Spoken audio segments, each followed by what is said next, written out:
Hello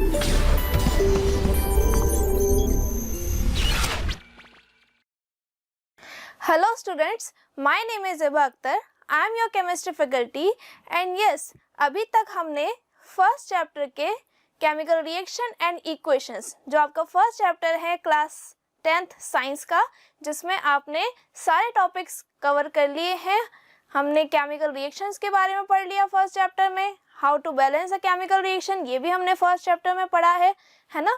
और जो second lecture है उसमें हमने सारे कैरेक्टरिस्टिक्स के बारे में पढ़ा है कि कौन कौन से कैरेक्टरिस्टिक्स होते हैं केमिकल रिएक्शन के, कैसे गैस का इवोल्यूशन होता है, कैसे आपकी स्टेट चेंज हो रही होती है केमिकल रिएक्शन में, और अगर कोई स्मेल आ रही है किसी गैस की तो आप उसको कैसे डिटेक्ट कर पाएंगे। अगर मान लीजिए कि कोई केमिकल रिएक्शन हुई है और उसके अंदर रोटन लाइक स्मेल आ रही है, इसका मतलब वो हाइड्रोजन सल्फाइड गैस है। तो इस तरीके से हमने पूरा अच्छे से कवर कर लिया है। 4 लेक्चर्स में अभी तक आपको प्रोवाइड कर चुकी हूँ और अब ये लास्ट लेक्चर है, लेक्चर नंबर 5, जिसके अंदर हम सारे एनसीईआरटी के रिमेनिंग क्वेश्चन आंसर्स करेंगे। मोस्ट जो क्वेश्चन आंसर्स हैं जो आपको आने चाहिए वो मैं आज आपको सॉल्व करवाऊंगी। और जो थ्योरेटिकल क्वेश्चंस हैं, जैसे कि डिफरेंस लिखना है या कॉम्बिनेशन और डिकम्पोजिशन में आपको आंसर लिखना है, तो वो चीज़ आपको नोट्स में से मिल जाएगी। यानी कि जो मैंने आपके 4 लेक्चर 1 2 3 4 4 लेक्चर हैं, उन 4 लेक्चर्स में से आपको आंसर मिल जाएगा। आप आंसर बना के आराम से लिख सकते हैं, अपने नोट्स को प्रिपेयर कर सकते हैं। ओके स्टूडेंट्स, तो आज हम पढ़ने जा रहे हैं एनसीईआरटी के क्वेश्चन आंसर्स। उनको हम सॉल्व करेंगे 1 बाय 1 और अच्छे से सीखेंगे कि अभी तक हमने क्या पढ़ा है, उसको एक बार और हम रिवाइज कर लेंगे इसी लेक्चर में। चलिए स्टार्ट करते हैं। सो फर्स्ट क्वेश्चन है हमारा, what happens when dilute hydrochloric acid is added to iron filings, tick the correct option. यहाँ पे ये क्वेश्चन में कहना चाह रहा है कि एक केमिकल रिएक्शन हुई है, किसकी केमिकल रिएक्शन हुई है, व्हाट हैपन, क्या होगा जब व्हेन डाइल्यूट हाइड्रोक्लोरिक एसिड, जब कोई डाइल्यूट हाइड्रोक्लोरिक एसिड ऐड किया जाता है आयरन फिलिंग्स में, तो क्या होगा। तो यहाँ पे 4 ऑप्शन हमारे पास अवेलेबल हैं। Hydrogen gas and iron chloride are produced, chlorine gas and iron hydroxide are produced, no reaction takes place, and last option दिया हुआ है iron sulphate and water are produced. तो ये जो आपको 4 ऑप्शंस दिए हैं, इनको आप एक बार देख लीजिए, इनको हम एक बार लिख लेते हैं कि कौन कौन से आपको ऑप्शंस दिए हुए हैं। उसके बाद हम केमिकल रिएक्शन लिखेंगे और फिर हमें और अच्छे से क्लियर हो जाएगा कि प्रोडक्ट क्या बन रहा है और कौन सा ऑप्शन करेक्ट है। ठीक है, तो देखिए यहाँ पे हाइड्रोजन गैस। अब हाइड्रोजन गैस कैसे लिखेंगे आप, H2। Hydrogen gas reacts with hydrogen gas and iron chloride are produce. यहाँ पे क्या प्रोडक्ट हो रहा है, यहाँ पे प्रोडक्ट क्या फॉर्म हो रहा है, आयरन क्लोराइड प्रोडक्ट फॉर्म हो रहा है और हाइड्रोजन गैस प्रोडक्ट फॉर्म हो रहा है। ठीक है, तो आयरन क्लोराइड को कैसे लिखेंगे आप, FeCl2। ठीक है, FeCl2 ऐसे लिखेंगे। अब देखिए यहाँ पे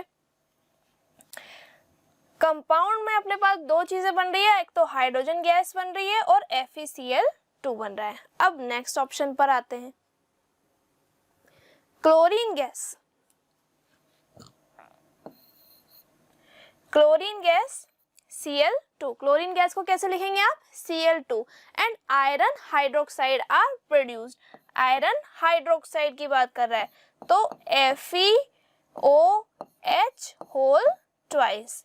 आयरन हाइड्रोक्साइड का फॉर्मूला क्या होगा, FeOH होल ट्वाइस। OH लिखा जाता है हाइड्रोक्साइड के लिए, और यहाँ पे मैंने होल ट्वाइस 2 क्यों लगाया है, क्योंकि Fe की वैलेंसी कितनी है, +2, इसलिए क्या कंपाउंड बनेगा यहाँ पे, FeOH होल ट्वाइस। यहाँ पर तो कोई रिएक्शन ही नहीं हो रही है, no reaction takes place.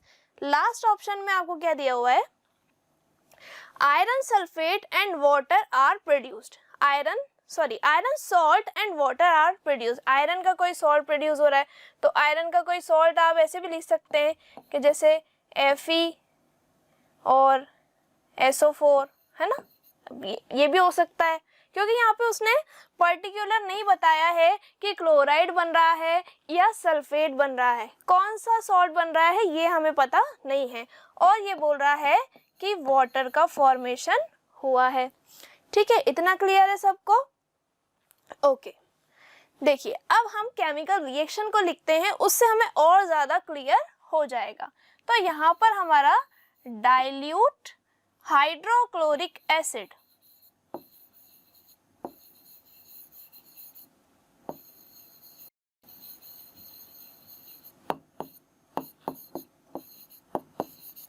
Dilute का मतलब क्या? डाइल्यूट हाइड्रोक्लोरिक एसिड का मतलब जिसमें एसिड की क्वांटिटी कम और वाटर की क्वांटिटी ज़्यादा। तो जब इसकी रिएक्शन करवाई किसके साथ? आयरन फिलिंग के साथ, आयरन फिलिंग। तो यहाँ पे क्या प्रोडक्ट बनने वाला है, ये आपका क्वेश्चन है, आपको सही आंसर को टिक करना है। देखिए डाइल्यूट हाइड्रोक्लोरिक एसिड का मतलब क्या हो गया? HCl। तो जब डाइल्यूट HCl रिएक्ट करेगा Fe के साथ तो क्या प्रोडक्ट बनेगा? देखिए Fe हाईली रिएक्टिव है तो हाइड्रोजन को डिस्प्लेस कर देगा, तो यहाँ पे क्या बन जाएगा?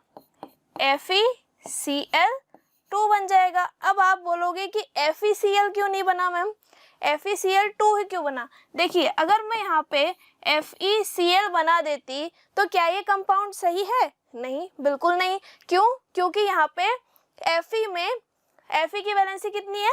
+2, और यहाँ पर कोई वैलेंसी नहीं लगाई है हमने, यहाँ पे वैलेंसी 1 है, तो फिर ये कंपाउंड रॉन्ग हो गया।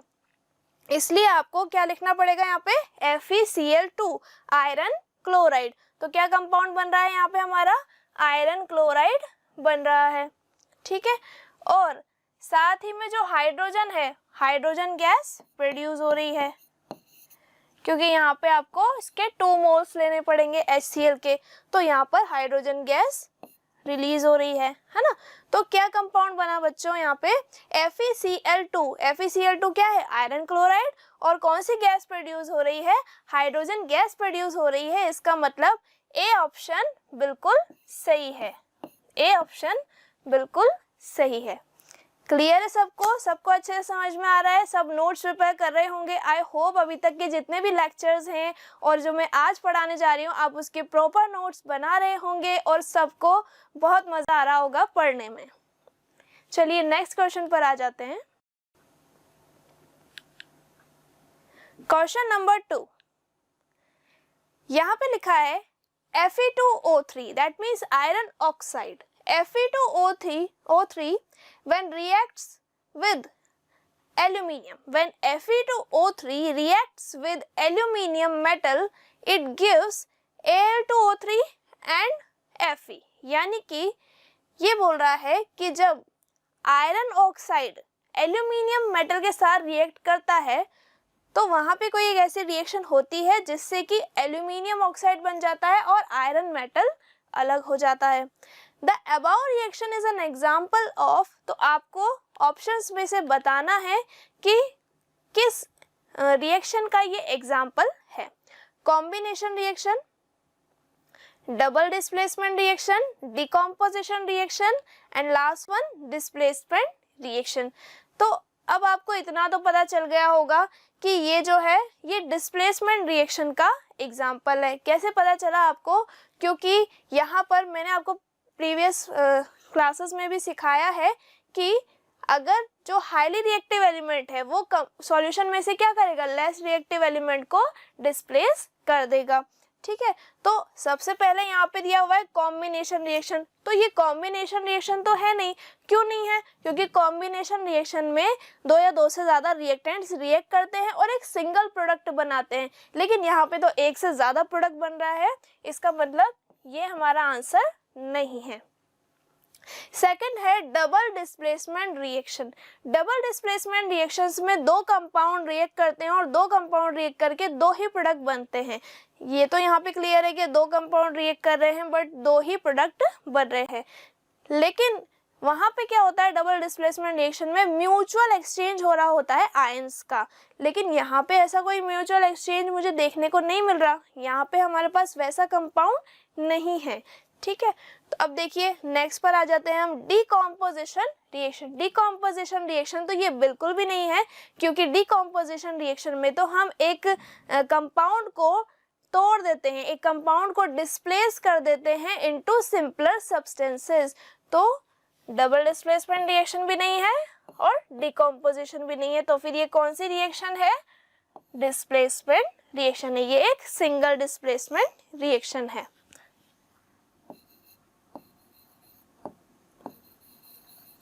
ये एक सिंगल डिस्प्लेसमेंट रिएक्शन है। अब आपने रिएक्टिविटी सीरीज के बारे में तो पढ़ा ही होगा।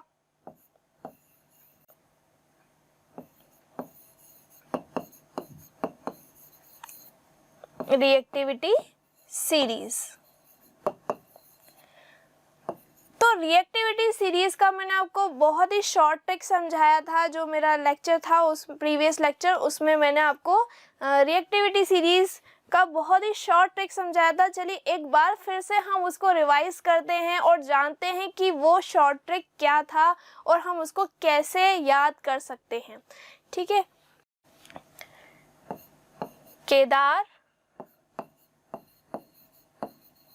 केदारनाथ नाथ बाबा, केदारनाथ बाबा का मंगू, तो का को मैं सी ए ही लिख रही हूँ, का मंगू। केदारनाथ बाबा का मंगू आलू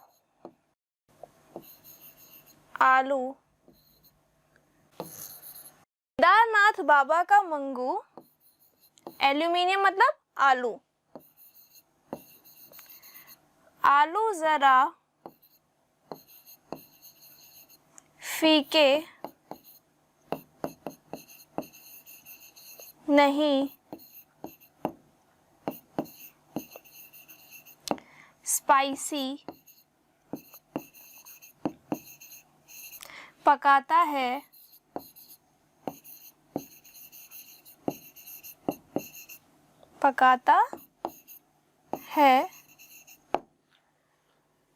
बाकी का मैं यहाँ लिख रही हूँ या फिर यहाँ लिख देती हूँ, कौन होगा आगे आओ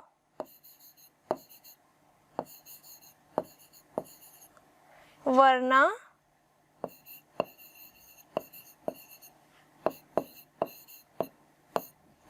पिटोगे। ठीक है, तो ये थी हमारी शॉर्ट ट्रिक और इस शॉर्ट ट्रिक की हेल्प से हम इस रिएक्शन को पता लगा सकते हैं कि कौन सा रिएक्शन के अंदर कौन सा एलिमेंट हाईली रिएक्टिव है और कौन सा लेस रिएक्टिव है। देखिए यहाँ पे रिएक्टिविटी सीरीज, इसको जब याद करेंगे तो बहुत ही आसानी से आपको ये याद हो जाएगी, क्योंकि यहाँ पे मैंने बहुत ही सिंपल ट्रिक का यूज़ किया है। तो यहाँ पे ये ट्रिक ज़रूर लिख लीजिएगा आप। एक बार रिवाइज कर लेते हैं। देखिए, केदार के मतलब पोटेशियम, केदार, सोडियम नाथ, बेरियम बाबा, कैल्शियम का, मैग्नीशियम मंगू, एल्यूमिनियम आलू, जिंक जरा, Fe आयरन फीके, निकल नहीं, Sn स्पाइसी, Pb पकाता है, Pb मतलब लेड और Sn का मतलब है टिन, H का मतलब है हाइड्रोजन है, Cu कॉपर, कौन होगा, Hg मर्करी होगा, आगे सिल्वर, आगे ठीक है। गोल्ड AU आओ, PT का मतलब है प्लेटिनम पिटोगे, ठीक है। तो देखिए केदारनाथ बाबा है ना, तो वहाँ पे एक मंगू रहता है। मंगू वहाँ पे एक बावर्ची है, मतलब शेफ भी बोल सकते हो आप, किचन में वर्क करता है। तो केदारनाथ बाबा का मंगू आलू ज़रा फीके नहीं स्पाइसी पकाता है। तो वहाँ पे केदारनाथ बाबा में जो मंगू रहता है वो स्पाइसी आलू पकाता है, फीके नहीं पकाता वो। तो अब जिसने खाए हैं उसको बहुत ज़्यादा मिर्ची लग रही है, तो वो बोल रहा है कि पकाता है कौन होगा आगे आओ। अब जिसने खाया है ना उसको बहुत मिर्ची लग रही है, तो वो बोल रहा है कौन होगा आगे आओ वरना पिटोगे, ठीक है। तो ये थी हमारी शॉर्ट ट्रिक। और अब इसमें देख लेते हैं आयरन कहाँ पे आ रहा है और आयरन कहाँ पे आ रहा है और एल्यूमिनियम कहाँ पर आ रहा है। तो एल्यूमिनियम यहाँ पर है और आयरन यहाँ पर है। एल्यूमिनियम ऊपर है, इसका मतलब एल्यूमिनियम की रिएक्टिविटी ज़्यादा है एज कंपेयर टू आयरन, क्योंकि जैसे ही इस रिएक्टिविटी में आप डाउनवर्ड मूव करोगे तो रिएक्टिविटी डिक्रीज होगी। रिएक्टिविटी डिक्रीजेस, रिएक्टिविटी डिक्रीजेस, है ना। तो जैसे ही आप डाउन द वर्ड मूव करोगे तो रिएक्टिविटी डिक्रीज होगी, इसलिए एल्यूमिनियम की रिएक्टिविटी ज़्यादा है एज कंपेयर टू आयरन। तो यहाँ पे ये इसको डिस्प्लेस कर देगा और Fe2O3 प्लस Al से बन जाएगा Al2O3 प्लस Fe। उसके बाद हम इसको बैलेंस कर देंगे। तो यहाँ पर एल्यूमिनियम कितने हैं 2, तो यहाँ पे 2 पुट कर देंगे, ठीक है। उसके बाद यहाँ पे Fe कितने हैं, Fe यहाँ पे 2 है, ठीक है। तो यहाँ पे Fe के आगे भी हम 2 पुट कर देंगे। तो ये था हमारा क्वेश्चन डिस्प्लेसमेंट रिएक्शन के लिए। अब आ जाते हैं नेक्स्ट क्वेश्चन पर। नेक्स्ट क्वेश्चन है व्हाई इज द, ये देखिए ये बहुत ही इंपॉर्टेंट क्वेश्चन है, अक्सर एग्जाम में देखने को मिलता है ये क्वेश्चन। ये जो क्वेश्चन है ये अक्सर आपके एग्जाम में आता है, इस पे तो स्टार ही लगा दीजिए। और सबसे इजी क्वेश्चन है, बहुत इजी क्वेश्चन है। देखिए why is the amount of gas collected to one of the test tube double of the amount collected in the other test tube. यानी कि जो गैस का अमाउंट बन रहा है, जो गैस इवॉल्व हो रही है, collect to the one of the test tube. हमारे पास यहाँ पे 2 टेस्ट ट्यूब है, 2 टेस्ट ट्यूब में से एक टेस्ट ट्यूब में जो गैस इवॉल्व हो रही है वो डबल है एज कंपेयर टू जो दूसरी गैस इवॉल्व हो रही है दूसरी टेस्ट ट्यूब के अंदर। मतलब हमारे पास 2 टेस्ट ट्यूब है, दोनों टेस्ट ट्यूब में से एक टेस्ट ट्यूब में आपकी जो गैस इवॉल्व हो रही है वो डबल हो रही है एज कंपेयर टू जो आपकी दूसरी टेस्ट ट्यूब में गैस है। अब इसको समझने के लिए हम डायग्राम की हेल्प लेते हैं और डायग्राम की हेल्प से समझते हैं कि कौन सी गैस इवॉल्व हो रही है और कैसे हो रही है। तो देखिए ये है हमारा डायग्राम इलेक्ट्रोलाइसिस ऑफ वाटर के लिए। तो जब इलेक्ट्रोलाइसिस करते हैं वाटर का, तो ये जो इलेक्ट्रोलाइसिस है ये किसका पार्ट है, डिकम्पोजिशन का पार्ट है ऑब्वियसली, है ना। मैंने आपको पढ़ाया है ना डिकम्पोजिशन। तो ये कौन सा डिकम्पोजिशन है बच्चों, ये है इलेक्ट्रोलाइसिस डिकम्पोजिशन।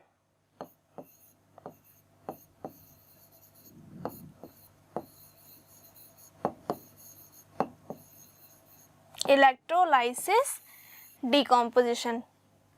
इलेक्ट्रोलाइसिस डिकम्पोजिशन क्या होता है,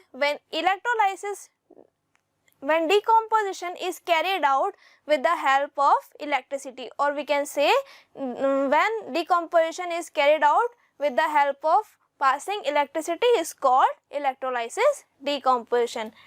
Electrolysis decomposition is carried out by passing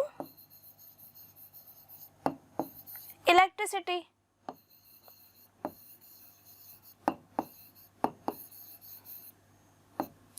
By passing electricity. Okay तो ये तो थी हमारी डेफिनेशन छोटी सी।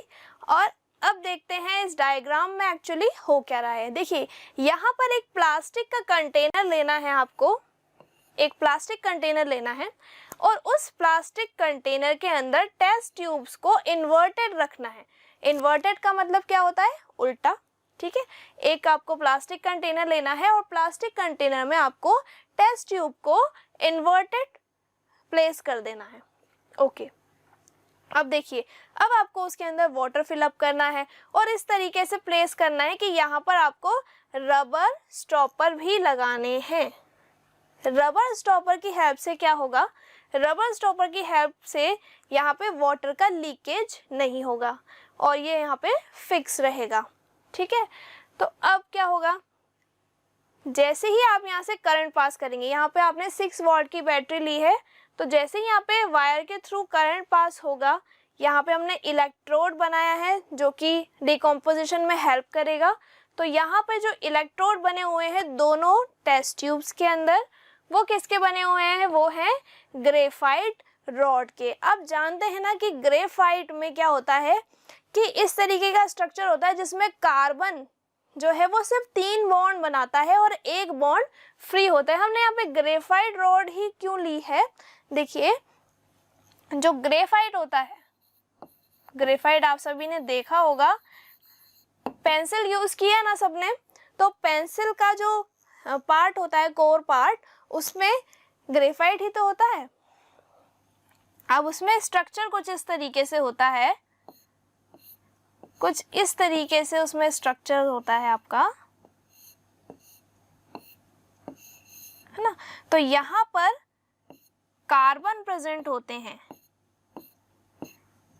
और ये मैंने अभी सिर्फ एक लेयर बनाई है और ये लेयर बाय लेयर स्ट्रक्चर होता है, इसलिए आपको ग्रेफाइट स्लिपरी सा फील होता है। अब देखिए यहाँ पे जो मेन पॉइंट मैं आपको समझाना चाह रही हूँ उसको आप देख लीजिए।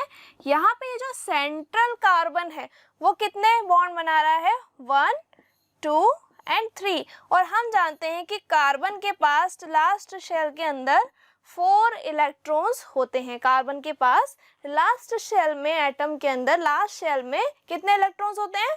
4 इलेक्ट्रॉन्स होते हैं। ओके, तो यहाँ पर ये कार्बन कितने बॉन्ड्स बनाने के लिए कैपेबल है? 4 बॉन्ड्स बनाने के लिए कैपेबल है।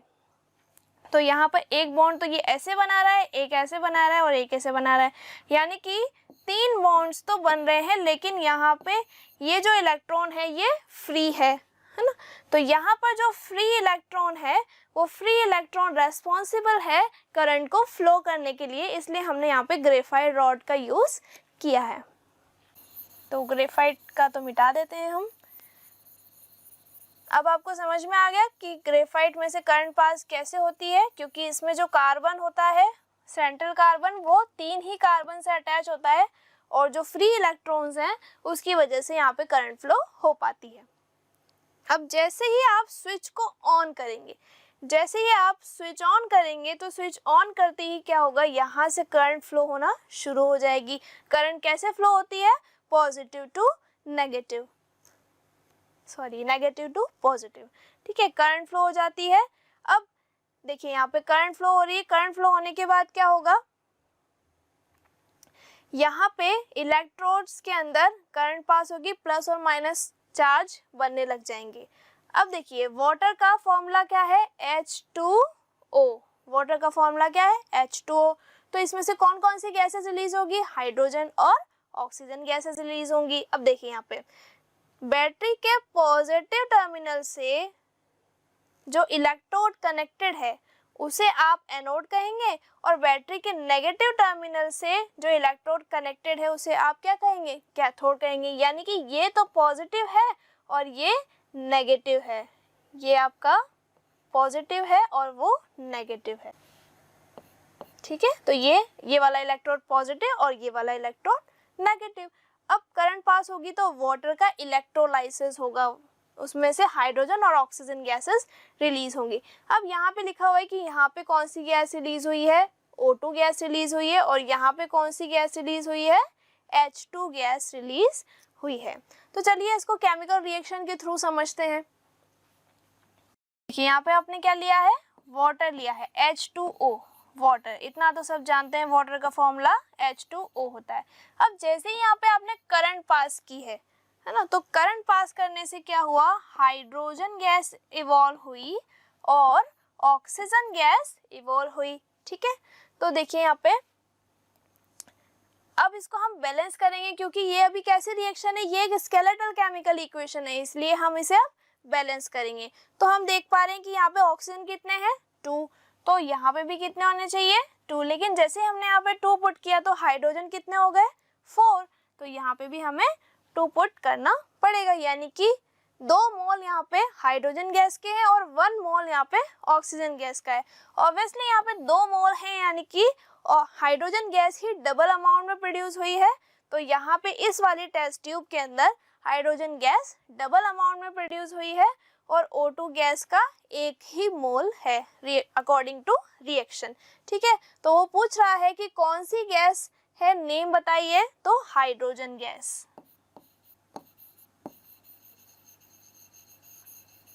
हाइड्रोजन गैस आपके यहाँ पे डबल अमाउंट में प्रोड्यूस हुई है। क्लियर है सबको इतना? आई होप आपको समझ में आ रहा होगा, डायग्राम देखकर आपको सब अच्छे से क्लियर हो पाया होगा कि हाइड्रोजन गैस कितनी प्रोड्यूस हुई है और ऑक्सीजन गैस कितने अमाउंट में प्रोड्यूस हुई है। चलिए नेक्स्ट क्वेश्चन पर आ जाते हैं।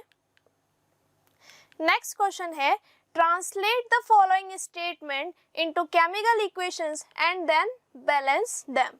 फर्स्ट क्वेश्चन है, hydrogen gas combines with nitrogen to form ammonia। सबसे इजी क्वेश्चन है। देखिए अब यहाँ पे क्या हो रहा है, देखिए क्वेश्चन 2 तरीके से आ सकता है, या तो डायरेक्ट बैलेंस करने के लिए दे देगा, मतलब आपको कंपाउंड्स लिखकर दे देगा वो, और डायरेक्ट बैलेंस करने को बोलेगा आपको सिर्फ 2 और 3 लगाना है, मतलब मल्टीप्लाई करके देखना है, और या फिर वो इस तरीके से वर्ड इक्वेशन लिखकर देगा। ये क्या है, वर्ड इक्वेशन। तो अगर वो इस तरीके से वर्ड इक्वेशन लिखकर देता है तो फिर आप उसको कैसे सॉल्व करेंगे। हाइड्रोजन गैस, अब हाइड्रोजन गैस कैसे लिखते हैं, हाइड्रोजन गैस को हम H2 लिखते हैं, ऑब्वियस सी बात है। Combine with the nitrogen to form ammonia, अब ये बोल रहा है कि आप इसको नाइट्रोजन के साथ कंबाइन कर दो, तो यहाँ पे ये नाइट्रोजन गैस की ही बात कर रहा है, नाइट्रोजन गैस के साथ कंबाइन कर रहा है और क्या प्रोड्यूस करने को बोल रहा है, अमोनिया प्रोड्यूस करने को बोल रहा है। तो ये एक रिवर्सिबल रिएक्शन है, क्योंकि यहाँ पे जो अमोनिया है वो पूरा 100% नहीं बनता, बनने ही लगता है 60 to 70%, वो वापस से कन्वर्ट हो जाता है हाइड्रोजन और नाइट्रोजन गैसेस में जो रिएक्टेंट्स हैं। ठीक है, तो देखिए यहाँ पे ये कौन सी रिएक्शन हो गई आपकी, एक रिवर्सिबल रिएक्शन हो गई, और हमने इसको सिंबल्स की फॉर्म में लिख दिया। लेकिन अब हमें सिर्फ लिखना ही नहीं है, उसको बैलेंस करके भी बताना है कि कितने number of atoms left side पर होंगे और कितने राइट साइड पर होंगे। तो देखिए यहाँ पे NH3 लिखा हुआ है, जबकि यहाँ पे नाइट्रोजन कितने हैं हमारे पास 2, यहाँ पे नाइट्रोजन कितना है ओनली 1, तो हमें यहाँ पे NH3 के आगे क्या पुट करना पड़ेगा, 2 पुट करना पड़ेगा। तो जैसे ही हम यहाँ पे 2 पुट करेंगे तो फिर यहाँ पे नाइट्रोजन तो बैलेंस हो जाएंगे, लेकिन हाइड्रोजन डिसबैलेंस हो जाएंगे। तो हाइड्रोजन को बैलेंस करने के लिए यहाँ पे 3 2 6, तो कितना नंबर लगाना पड़ेगा हमें, यहाँ पे 3 लगाना पड़ेगा। ठीक है, तो हाइड्रोजन यहाँ पे भी 6 है और हाइड्रोजन यहाँ पर भी 6 है और नाइट्रोजन 2 है। हाइड्रोजन लेफ्ट हैंड साइड पर कितने हैं 6, नाइट्रोजन लेफ्ट हैंड साइड पर है 2, हाइड्रोजन राइट हैंड साइड पर है 6, 3 2 6, एंड नाइट्रोजन कितने हैं बेटा, नाइट्रोजन यहाँ पे 2 है। तो आपकी ये रिएक्शन बैलेंस भी हो गई और आपने इसको केमिकल इक्वेशन की फॉर्म में भी लिख लिया। नेक्स्ट क्वेश्चन पर आ जाते हैं। Hydrogen sulphide gas burns in air, hydrogen sulphide जो गैस है वो बर्न हो रही है एयर में to give water and sulphur dioxide. ठीक है, हाइड्रोजन सल्फाइड गैस, अब देखिए ये गैस मैं आपको पहले पढ़ा चुकी हूँ। हाइड्रोजन सल्फाइड गैस जब किसी रिएक्शन में इवॉल्व होती है तो उसमें रोटन एग लाइक स्मेल आती है, बहुत ही सड़े हुए मतलब जले हुए अंडे जैसी स्मेल आती है, सड़े हुए तो नहीं कह सकते, जले हुए अंडे जैसी स्मेल आती है। ठीक है, तो H2S मैंने आपको फॉर्मूला बताया था, याद है ना सबको, ओके। तो H2S जब रिएक्ट करेगा किसके साथ, बर्न कर रहे हैं ऑक्सीजन के साथ, सॉरी ऑक्सीजन की प्रेजेंस में, बर्न्स इन एयर, एयर में क्या होती है ऑक्सीजन, ऑक्सीजन ही तो हेल्प करती है आपको किसी भी सब्सटेंस को जलाने में, है ना। तो आपके किसी भी सब्सटेंस को अगर आप जलाना चाहते हैं तो फिर आप किसका यूज करोगे, ऑक्सीजन गैस का यूज करोगे, बर्न। अब जब आप इसको बर्न करोगे तो क्या प्रोड्यूस हो रहा है, वाटर प्रोड्यूस हो रहा है H2O, और क्या प्रोड्यूस हो रहा है, sulphur dioxide SO2 gas produce हो रही है। इतना क्लियर है सबको। अब देखिए यहाँ पे इसको बैलेंस कर लेते हैं, H2S sulphur H2S hydrogen sulphide gas, ठीक, हाइड्रोजन सल्फाइड गैस की रिएक्शन ऑक्सीजन के साथ कराएंगे तो ये बर्न हो जाएगी और SO2 गैस प्रोड्यूस करेगी और H2O प्रोड्यूस करेगी, ठीक है। अब देखिए यहाँ पर सल्फर कितना है 1, यहाँ पर भी सल्फर 1 ही है, लेकिन ऑक्सीजन यहाँ पे डिसबैलेंस हो रहा है, हाइड्रोजन तो बैलेंस ही है क्योंकि हाइड्रोजन वहाँ पे भी 2 है, यहाँ पे भी 2 है ना, लेकिन ऑक्सीजन डिसबैलेंस हो रहा है, ऑक्सीजन यहाँ पे 2 है और यहाँ पे O2 और यहाँ पे 1, यानी कि ऑक्सीजन यहाँ पे 2 है और यहाँ पे 1 है। यहाँ लेफ्ट हैंड साइड पर सिर्फ 2 ऑक्सीजन है और राइट हैंड साइड पर कितने ऑक्सीजन है आपके, 3 ऑक्सीजन है।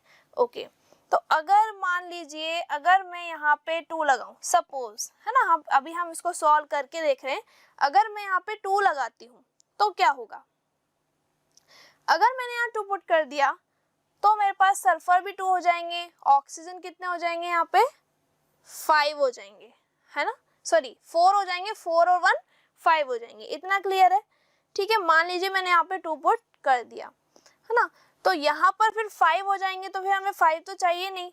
अगर मैं यहाँ पे 2 पुट करती हूँ सपोज, है ना, तो सल्फर यहाँ पे कितने हैं 2, ऑक्सीजन यहाँ पे कितने हैं 4 और यहाँ पे हाइड्रोजन कितने हैं 4, क्योंकि अब यहाँ पे मैंने 2 पुट कर दिया, है ना, और ऑक्सीजन कितने हैं 2, तो टोटल ऑक्सीजन कितने हो गए 6। क्लियर है सबको, ठीक है। तो अब मुझे यहाँ पे कितना पुट करना पड़ेगा बताइए, यहाँ पे 6 है ना और यहाँ 2 लिखा हुआ है तो यहाँ पे मुझे 3 पुट करना पड़ेगा क्योंकि 3 2 6 हो जाएगा। और अगर हम हाइड्रोजन की बात करें तो यहाँ पर मेरे पास 4 हाइड्रोजन है और उस साइड हमारे पास सिर्फ 2 ही हाइड्रोजन है तो मुझे यहाँ पे 2 पुट करना पड़ेगा। तो देखिए हमारी केमिकल रिएक्शन बैलेंस हो चुकी है। अब देखिए यहाँ पे भी गिन लेते हैं, काउंट कर लेते हैं। हाइड्रोजन के यहाँ पे 4 एटम्स हैं, सल्फर के कितने एटम्स हैं यहाँ पे 2 एटम्स हैं, ऑक्सीजन के कितने एटम्स हैं 3 2 6, हाइड्रोजन 4 सल्फर 2 ऑक्सीजन 6, ठीक है। यहाँ पे ऑक्सीजन 6 2 और 4 6, ठीक है, हाइड्रोजन यहाँ पे 4 और सल्फर 2, तो दोनों ही साइड्स पे सल्फर हाइड्रोजन एंड ऑक्सीजन के नंबर ऑफ एटम्स इक्वल है, दैट मीन्स हमारी केमिकल रिएक्शन जो है बैलेंस्ड हो चुकी है। चलिए नेक्स्ट क्वेश्चन पर आते हैं। नेक्स्ट क्वेश्चन भी यही है, बस इसी के सी और डी पार्ट हमें कवर करने हैं। तो बेरियम क्लोराइड का फॉर्मूला होता है BaCl2, बेरियम की वैलेंसी +2, इसलिए कंपाउंड क्या बना BaCl2। BaCl2 की रिएक्शन करानी है आपको एल्यूमिनियम सल्फेट के साथ, एल्यूमिनियम Al और सल्फेट SO4, एल्यूमिनियम की वैलेंसी 3 तो यहाँ पर आएगा होल थ्राइस और सल्फेट की वैलेंसी 2, तो कंपाउंड क्या बना Al2SO4 होल थ्राइस। और जब ये रिएक्शन होगी तो क्या कंपाउंड बन रहा है एल्यूमिनियम क्लोराइड। एल्यूमिनियम क्लोराइड के लिए कैसे लिखेंगे Al और Cl और एल्यूमिनियम की वैलेंसी 3, तो इसी तरीके से आप भी प्रैक्टिस कीजिए और कंपाउंड्स को बनाना सीखिए। तो एल्यूमिनियम क्लोराइड के लिए फॉर्मूला क्या लिखेंगे AlCl3 लिखेंगे। गुड। अब यहाँ पे ये बोल रहा है कि एक प्रेसिपिटेट बन रहा है और प्रेसिपिटेट किस में बनता है प्रेसिपिटेशन रिएक्शन में बनता है, यानी कि ये एक डबल डिस्प्लेसमेंट रिएक्शन है जिसमें प्रेसिपिटेट बन रहा है। इसका मतलब ये दोनों ही सब्सटेंसेस एक्वस सॉल्यूशन में हैं, ठीक है। इन दोनों को मिक्स किया और आपका जो Cl3 बना है वो भी एक्वस है, और इस एल्यूमिनियम क्लोराइड में डिसॉल्व नहीं हो रहा है, क्या क्या डिसॉल्व नहीं हो रहा है? बेरियम सल्फेट, BaSO4, ठीक है। और यही आपका क्या है? सॉलिड है और पीपीटी भी है। अब आपको इसको बैलेंस करना है। देखिए यहाँ पे हमारे पास क्लोरीन 2 है, लेकिन यहाँ पे हमारे पास क्लोरीन 3 है, तो जैसे ही मैं यहाँ पे 2 पुट करूँगी तो मेरे पास यहाँ पे 6 क्लोरीन हो जाएंगे और 2 एल्यूमिनियम हो जाएंगे। तो मुझे यहाँ पे कितना पुट करना पड़ेगा? यहाँ पे मुझे 3 पुट करना पड़ेगा। इतना क्लियर है सबको? ओके। अब जैसे ही मैंने वहाँ पे 3 पुट किया तो बेरियम के एटम्स कितने हो गए? 3। तो फिर यहाँ पे बेरियम के आगे हमें क्या लिखना पड़ेगा? बेरियम सल्फेट के आगे 3 लिखना पड़ेगा। SO4 ऑलरेडी 3 है हमारे पास, तो राइट हैंड साइड पर भी 3 है, ठीक है। तो अब ये रिएक्शन बैलेंस हो चुकी है शायद, चलिए देखते हैं। यहाँ पर बेरियम 3 एटम्स है, वहाँ पर भी बेरियम के 3 एटम्स हैं। क्लोरीन के 6 एटम्स है, क्लोरीन के यहाँ पे भी 6 एटम है, 3 2 ज़ा 6, ओके। एल्यूमिनियम के यहाँ पे 2 एटम्स है, यहाँ पर भी एल्यूमिनियम के 2 एटम्स हैं। तो हमारी ये रिएक्शन बैलेंस हो चुकी है। और ये क्या, कौन सी रिएक्शन थी? ये डबल डिस्प्लेसमेंट रिएक्शन थी। पोटेशियम मेटल, पोटेशियम मेटल मतलब के, क्योंकि इसका जो लैटिन नेम होता है वो केलियम होता है, इसलिए हम उसको के से डिनोट करते हैं, के लिखते हैं उसका सिंबल।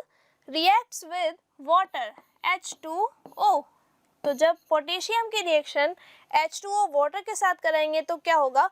पोटेशियम हाइड्रोक्साइड बनेगा, KOH का फॉर्मेशन होगा, साथ ही यहाँ पे हाइड्रोजन गैस लिबरेट होगी, रिलीज होगी, ओके। तो यहाँ पर 2 हाइड्रोजन है, यहाँ पर भी, लेकिन यहाँ तो 3 हाइड्रोजन है ना। और अगर मैं यहाँ पे 2 पुट कर दूँ तो यहाँ पे कितने हाइड्रोजन हो गए आपके? 4, ठीक है। तो फिर ऑक्सीजन कितने यहाँ पे? 2, जबकि यहाँ पे सिंगल ऑक्सीजन है, तो यहाँ पर आपको 2 पुट करना पड़ेगा। और यहाँ पे 2 पुट करने से पोटेशियम भी 2 हो गए, तो यहाँ पर भी आपको 2 पुट करना पड़ेगा, ठीक है। तो देखिए यहाँ पे लेफ्ट हैंड साइड पर पोटेशियम 2 है, राइट हैंड साइड पर भी पोटेशियम 2 है।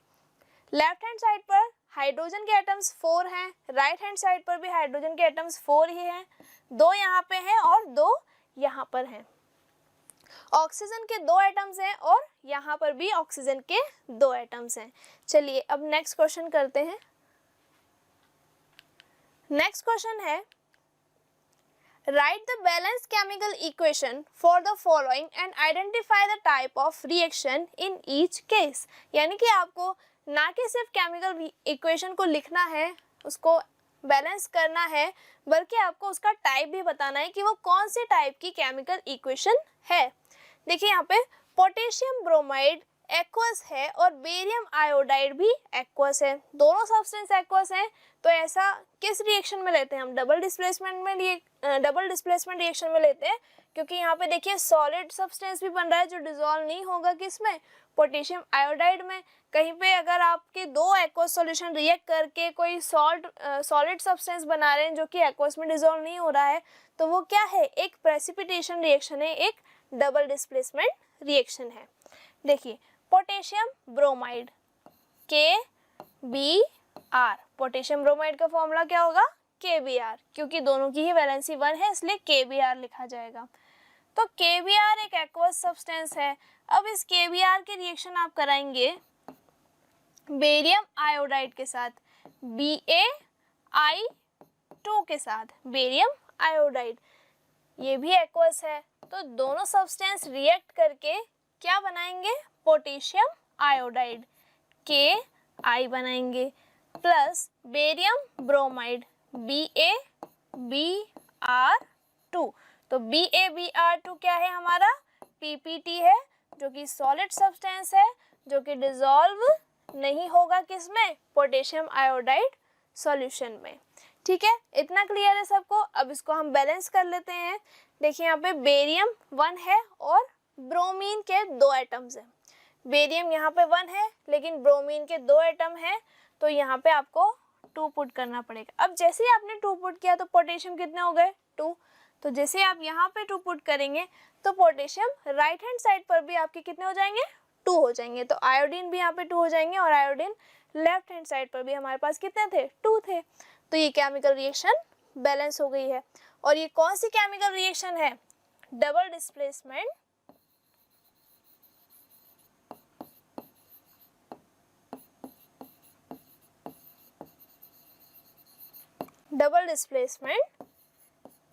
रिएक्शन। ओके, नेक्स्ट क्वेश्चन करते हैं। जिंक कार्बोनेट टूट चुका है जिंक ऑक्साइड और कार्बन डाइऑक्साइड गैस में। जिंक ऑक्साइड एक सॉलिड सब्सटेंस है, देखिए ZnCO3, ये एक सॉलिड सब्सटेंस था। ये टूटेगा कब, जब आप यहाँ पे कुछ ना कुछ हीट प्रोवाइड करोगे, यानी कि इसको थर्मल एनर्जी प्रोवाइड करोगे, थर्मल डिकम्पोजिशन करोगे, तब जाके आपका क्या कंपाउंड बनेगा, जिंक ऑक्साइड बनेगा और साथ ही में कार्बन डाइऑक्साइड गैस इवॉल्व होगी। और अगर आप यहाँ पे बर्निंग कैंडल लेकर जाओगे तो वो बुझ जाएगी। क्यों? क्योंकि CO2 क्या होती है, बहुत अच्छी हेल्प करती है आपकी फायर को बुझाने में। ठीक है, तो आग बुझाने के लिए, फायर एक्सटिंग्विशर के लिए आप यूज कर सकते हैं CO2 गैस का। तो ये हमारी कौन सी रिएक्शन है, डिकम्पोजिशन रिएक्शन है। कौन से टाइप की है, थर्मल डिकम्पोजिशन।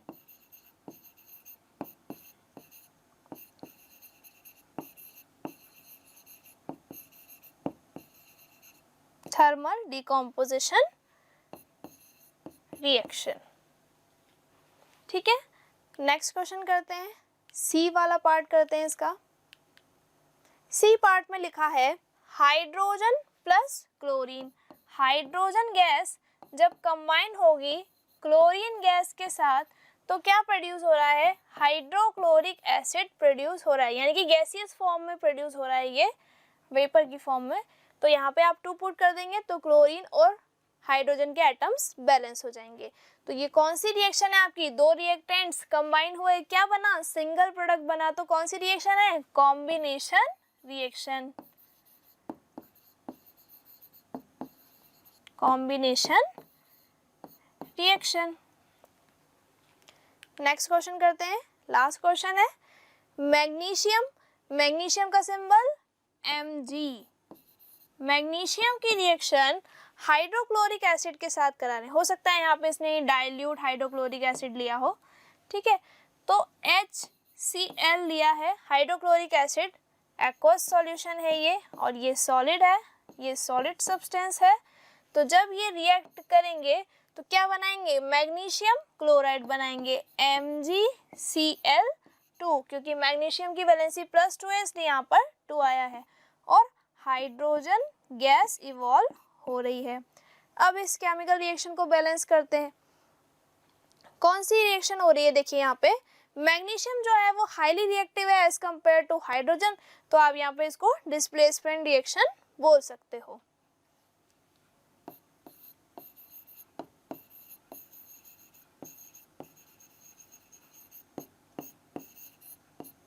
Displacement reaction. ठीक है, अब मैग्नीशियम वहाँ पर 1 है, यहाँ पे भी 1 है, क्लोरीन यहाँ पे 1 है, यहाँ 2 है, तो यहाँ पे हमें 2 पुट करना पड़ेगा, और हाइड्रोजन वहाँ पर 2 है और यहाँ पर भी 2 ही है। तो ये हो गई हमारी रिएक्शन बैलेंस। यहाँ पे मैग्नीशियम को आपने HCl एसिड के अंदर डाल दिया था और उसकी रिएक्शन करवाई, तो क्या प्रोडक्ट बना, मैग्नीशियम क्लोराइड का फॉर्मेशन हुआ और हाइड्रोजन गैस जो है वो इवॉल्व हो गई। आई होप आपको सारे क्वेश्चंस अच्छे से समझ आ गए होंगे।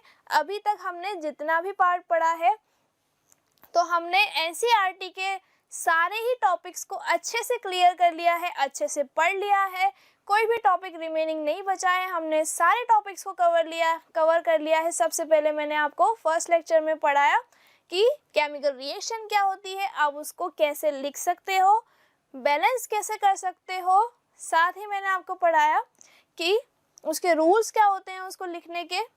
ठीक है, सेकेंड वीडियो में, सेकेंड लेक्चर में हमने पढ़ा कि कैरेक्टरिस्टिक्स क्या क्या होते हैं। तो सेकेंड लेक्चर में हमने इवोल्यूशन ऑफ गैस के बारे में पढ़ा और फिजिकल चेंज के बारे में पढ़ा। साथ ही हमने पढ़ा था कि प्रेसिपिटेट का फॉर्मेशन कैसे होता है और एनर्जी में चेंज हमने पढ़ा था, काफ़ी अच्छे से पढ़ा था हमने एनर्जी चेंज, जिसमें हमने एक्सोथर्मिक और एंडोथर्मिक केमिकल रिएक्शन के बारे में पढ़ा था। ठीक है, उसके बाद हमने टाइप्स के बारे में पढ़ा। तो जो थर्ड वीडियो थी और फोर्थ वीडियो थी उसमें हमने सारे टाइप्स को कवर कर लिया। लास्ट जो फोर्थ वीडियो थी हमारी, उसमें हमने कोरोजन और रेंसिडिटी को भी अच्छे से पढ़ लिया है। आई होप आप सबने खूब मज़े से अच्छे से पढ़ लिया होगा, सारे नोट्स प्रिपेयर कर लिए होंगे। तो स्टूडेंट्स, इस चैप्टर में सिर्फ इतना ही।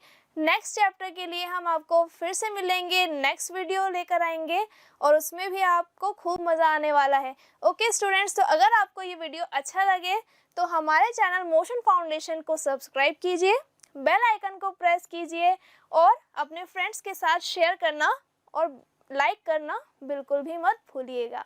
ओके, तो फ्रेंड्स को शेयर करते रहिए और ज़ेबा मैम को सपोर्ट करते रहिए। Thank you.